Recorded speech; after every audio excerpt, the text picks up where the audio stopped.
வணக்கம். நாங்கள் நல்லா சுகமாக இருக்கிறோம், நீங்களும் நல்லா சுகமாக இருக்கணும்னு சொல்லி முதல் கடவுள்கிட்ட வேண்டிக் கொள்கிறோம். இப்போ நான் எங்கே வந்து நிற்கிறேன்னு சொன்னால் அகல நர்சரியால் கூட்டிகிட்டு வந்து சாந்தனில் இப்போ வந்து எங்கட முந்தி சமைக்கிற இடம் இருக்குது. எங்களோட அப்பா அம்மாவோட பின்னுக்கு தங்கச்சிக்கு அதில் வந்து சின்ன வீடு ஒன்று போடுறா. பின்ன அதையும் பார்த்துக்கொண்டு அவன் வீட்டை குழாக்கிணறு அடிக்க போய் நம்ம மெஷினால் அது அப்போ இருந்து பார்த்துட்டு அச்சு அது கொண்ட காலுக்கு ஸ்கூல் விடும். அப்போ அவரேடியாக கூட்டிகிட்டு போகணுன்றதுக்காக இதில் வந்து இருக்கிறோம். இப்போ வந்து எனக்கு கிணறு அடிக்க தொடங்கையில் உங்களுக்கு கிணறு அடிக்கிற எல்லாத்தையும் காட்டுறேன். இது பாருங்க, இதுதான் தங்கச்சி ஆக்கட வீடு. சுவர் ஒன்று வைக்கையில் இப்போ நான் நிற்கிற இடம் வந்து நாங்கள் முந்தி சமைக்கிற இடம். இந்த இதெல்லாம் சமைக்கிறோம். அந்த இந்த அடுப்பெல்லாம் கிடக்குது, இந்த உடைஞ்சு போய் கிடக்குது. பிளாமரி நல்ல காயோட இருக்குதுங்க. அதான் எங்களை சித்தப்பா வீடு உங்களுக்கு தெரியும் தானே. இல்லாமல் ஆக்கள் இல்லாமல் சித்தப்பா மட்டும் தான் இருக்கிறதால கொஞ்சம் பத்தை ஆகிடுது. இது அப்படியே பின்பக்கத்தாலேயே திறந்துருக்கு. குட்டி ஹாய். அகலாங்கன்னு சரியால் வந்து அப்படியே நிற்கிதார். ஏன்னா அப்பா இல்லாதால நாங்கள் அப்படியே நடந்து வந்துட்டோம். இதில் இருந்துட்டு இனி அசாத் 1:30க்கு டியூஷன் ஸ்கூல் முடியும். அது பிறகு தான் கூட்டிகிட்டு நாங்கள் வீட்டையே போகணும். அது வரைக்கும் இதில் நேரத்தை கழிக்கலாம். பக்கத்து அப்படியே முருங்கை தோட்டம் தெரிஞ்ச சின்ன இருந்தது. இது நாங்கள் வச்ச ஜாமரை கண்டு அதை பெருசாக வளர்ந்துட்டு குட்டியாக வச்ச நாங்கள் இதா நல்ல பெரிய முருங்கை தோட்டம்.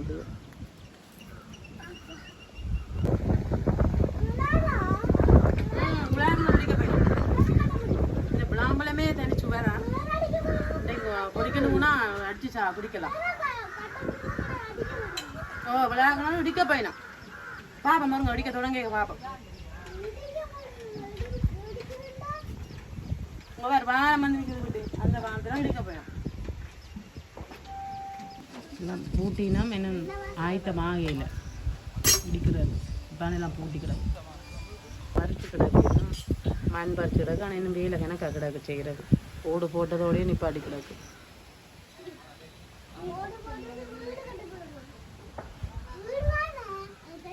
வீடோ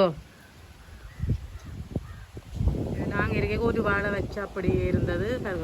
நிறைய வாழையெல்லாம் வந்து புளியெல்லாம் போட்டு வெட்டி வெட்டி கொண்டே இருக்கணும். வெள்ளார நான் இருக்க இவ்விடமெல்லாம் நல்ல புல் இல்லாமல் இருந்தது. ஒருத்தரம் இல்லாதால சித்தப்பா மட்டும் இருக்கிறதால அப்படியே தான் தண்ணி குடிக்கலாம். சித்தப்பா பெசன் ரொட்டிலே அப்படியே வச்சுக்கிற வெள்ளாரையை பாருங்க. பெசன் ரொட்டிலாம் வறுக்கிறதானே கதவெல்லாம் பூட்டி இருக்கு. பெப்புகள் எல்லாம் பழுதா போய் கிடக்கு.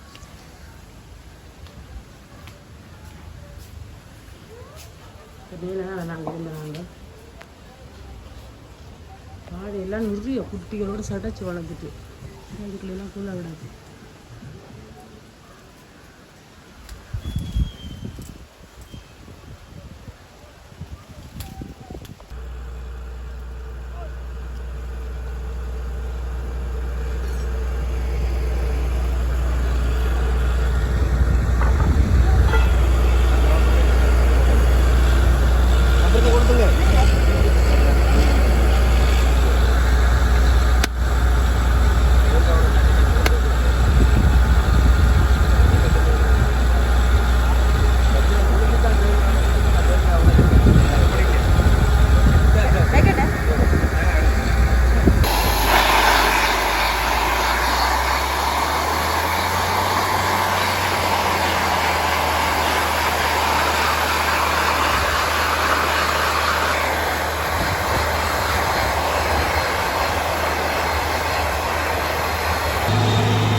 முடிஞ்சிருக்கு.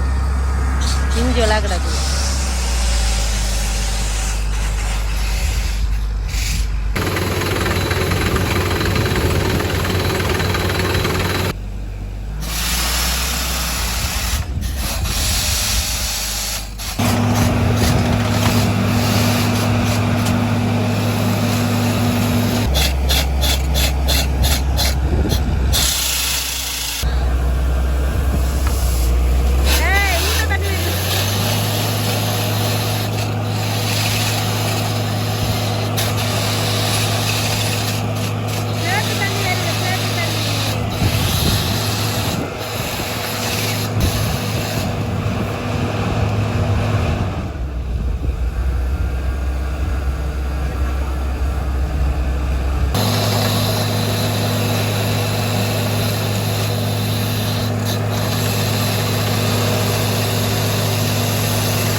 குழாய் கிணறு வேறு இடித்து தண்ணியெல்லாம் வந்து இப்போ எல்லாம் மூடியாக விட்டுடாது.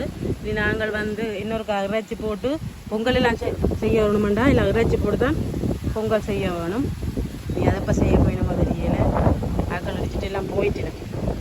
நான் அதை ஸ்கூலுக்கு போய் எல்லாம் கூட்டிக்கிட்டு வந்துட்டேன். இப்போல்லாம் போட்டினேன். இந்த ஆக்கள் எல்லாருமே ஓட்டணும். சரி உறவுகளே, இந்த காணொலியை இத்தோடு முடிச்சுக்கொள்கிறோம். இன்னொரு நல்ல காணொலியோடு சந்திப்போம். நன்றி.